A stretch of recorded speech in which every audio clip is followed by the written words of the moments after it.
Hello, everybody. Welcome to the Fantasy Typhoon Studios. I'm your humble host, Fantasy Typhoon, and I have a brand new game for you guys that we're going to play each and every Wednesday.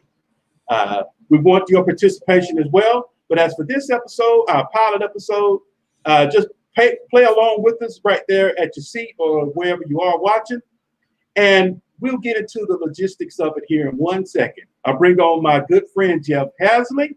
This is his brainchild. This is birthed from his creative fantasy football mind. And I'm pretty sure you guys are going to love this game. Jeff, if you will, explain this new Can You Beat the Coin?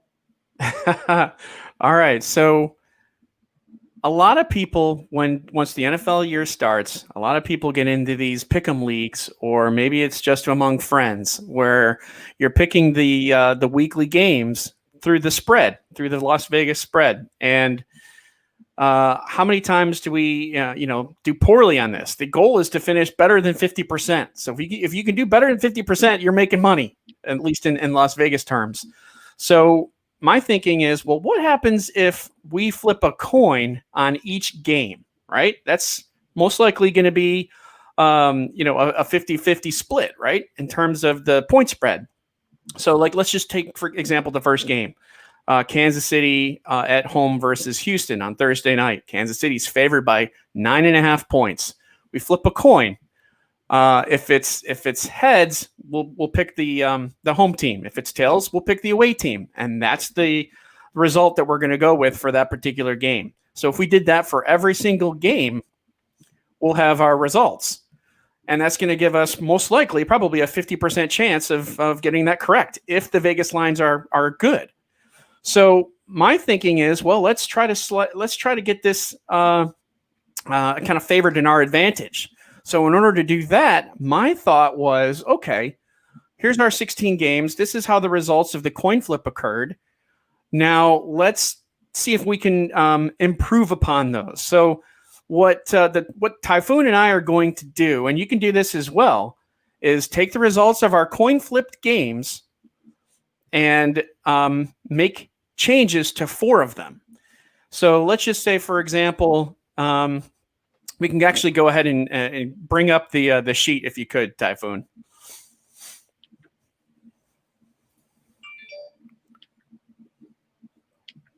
There we go. Okay, so what you're looking at here is I've already flipped a coin on this week's scheduled slate of games. So we've got Houston and Kansas City. The coin says Kansas City is going to win. Why? Because in this case, the coin flipped on.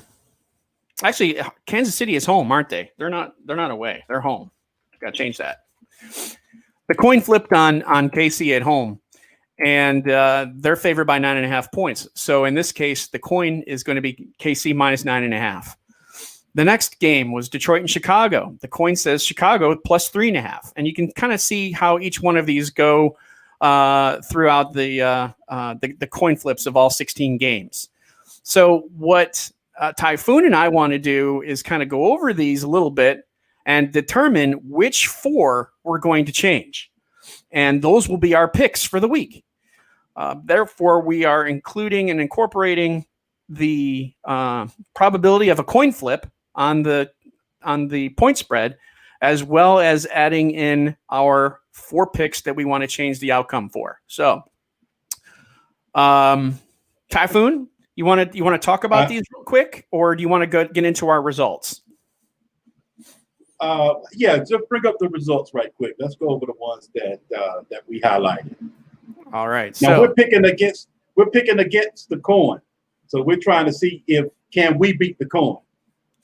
That's right. Can we beat the coin? So if we take a look at this, we have, of course, here's the picks with the coin. And the picks in yellow are the ones that I said, you know what, I'm going to change 4 outcomes.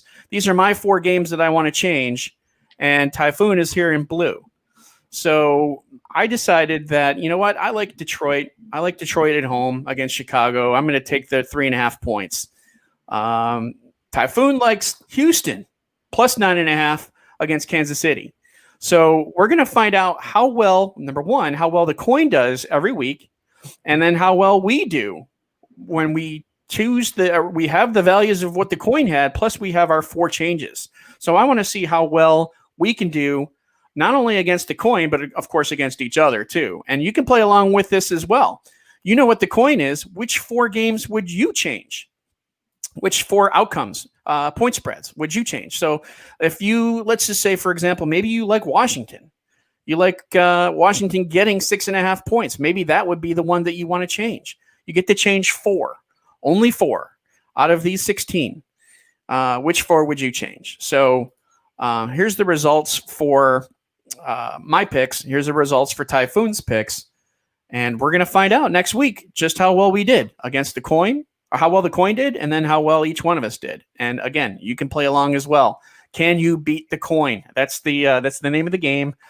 Hopefully the coin is going to give us some. I mean, if the coin after week 1 does really well, what does that tell you? that tells me, look, you flip, and then I go to Vegas and put money down on whatever the coin says. that I guess that tells us that the point spread is pretty accurate, and in this particular case, the coin just kind of came up on top. Yeah. And we'll have to see more weeks of results. But can we beat the coin? Hopefully we can. Hopefully we can. That's the goal. Now let's go into the logic behind why we pick who we pick right quick. And okay. if you don't mind, I'll go first, okay? Yeah, go ahead.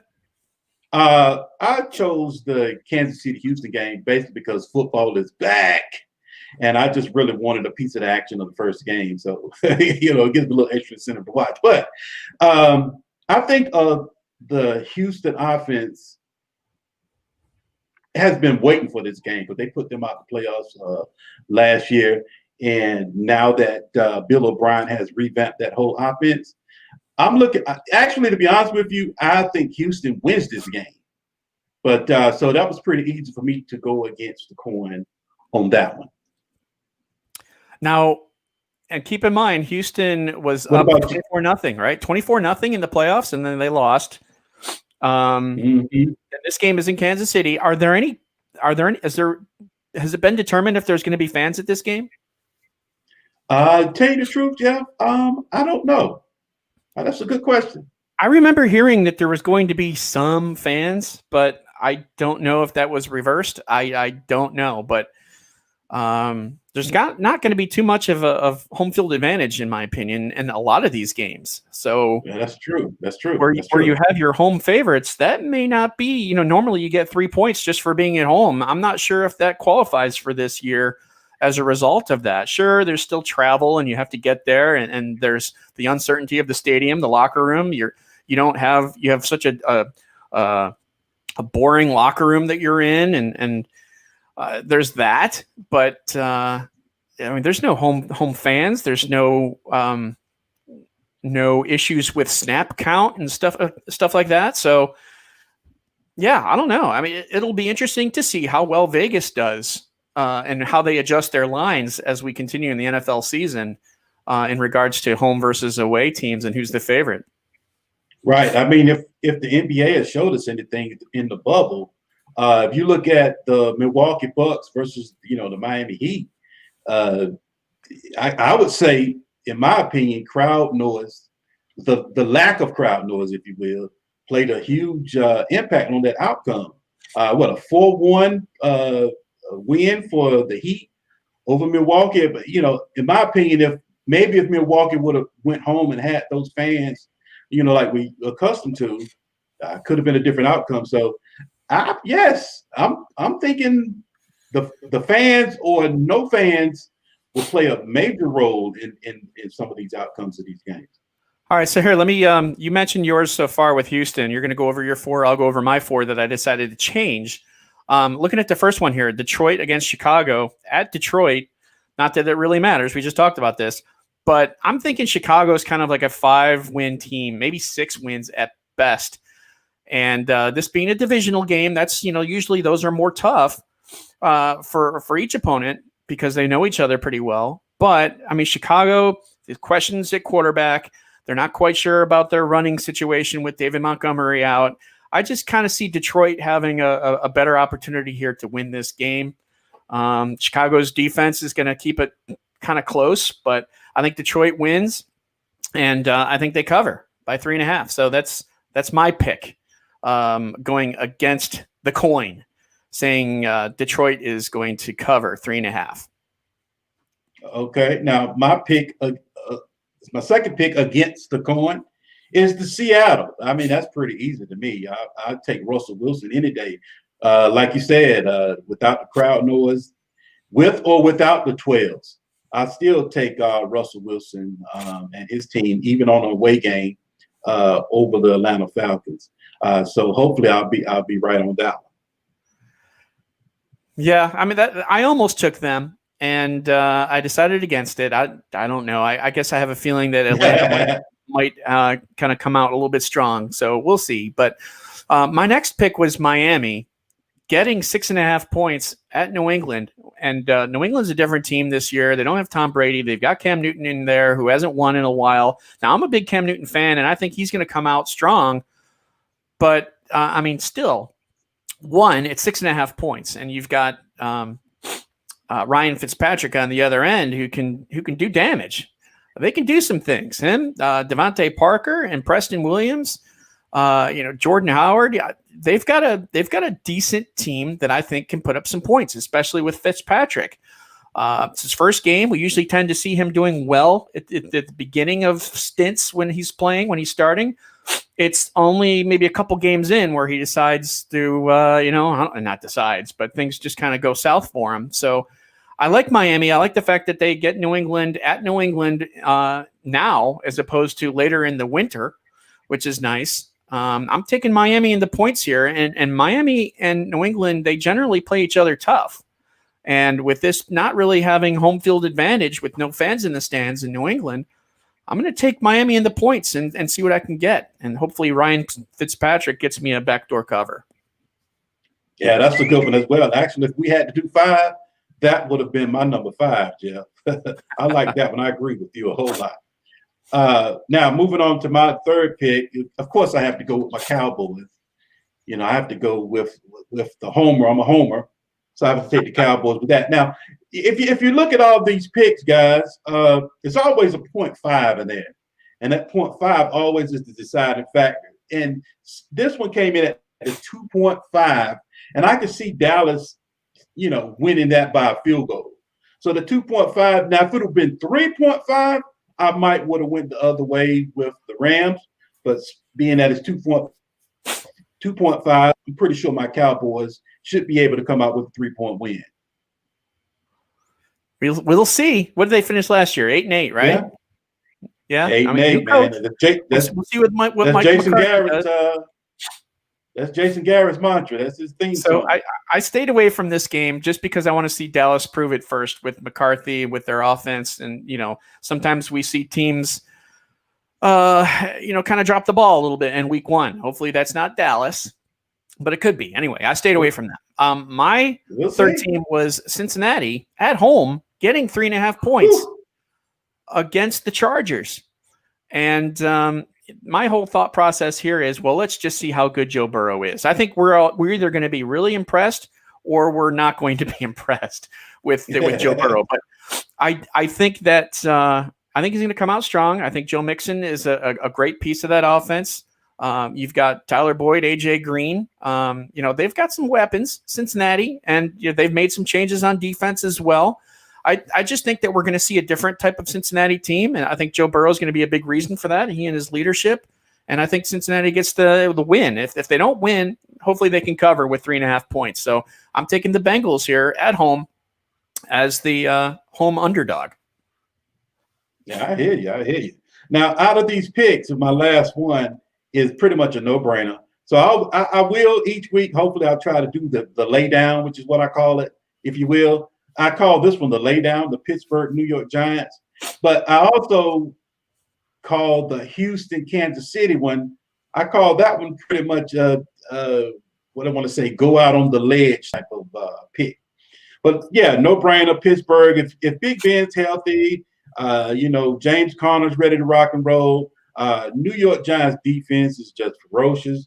I look for this to be a really no contested as far as this is concerned. Joe Judge is, one of those hard guys trying to bring Belichick into, trying to take Belichick, out of Foxborough and bring him into the Giant Stadium. So I'm not buying that at least for week 1 against the Pittsburgh Steelers.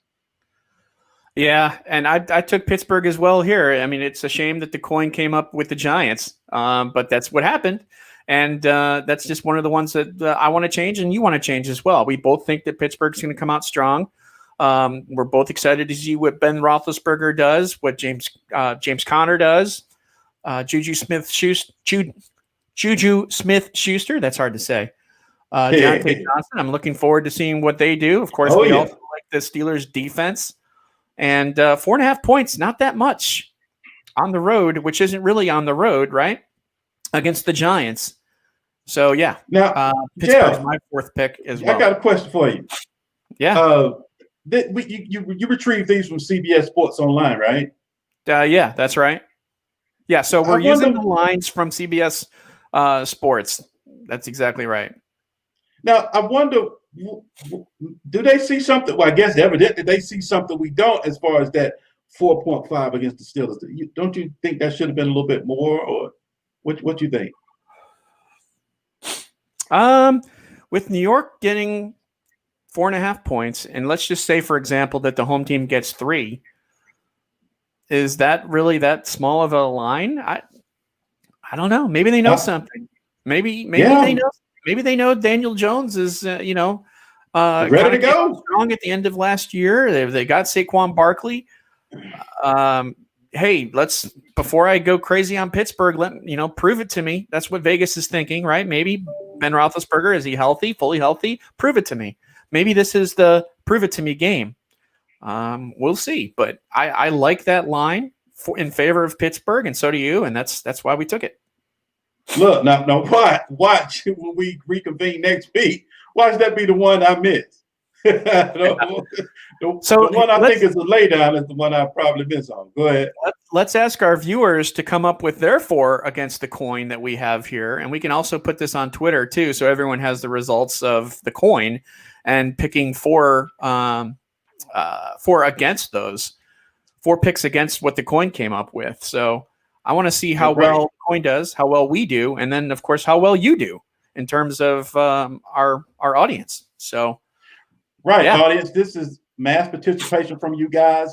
Can you beat the coin? So if you will, take a look at these right here. Go ahead and pick your 4 and send a shout out to either myself, the Fantasy Typhoon on Twitter, or send a shout out to at Jeff Haseley on Twitter, and let us know your 4, and we'll talk about yours as well in the upcoming weeks.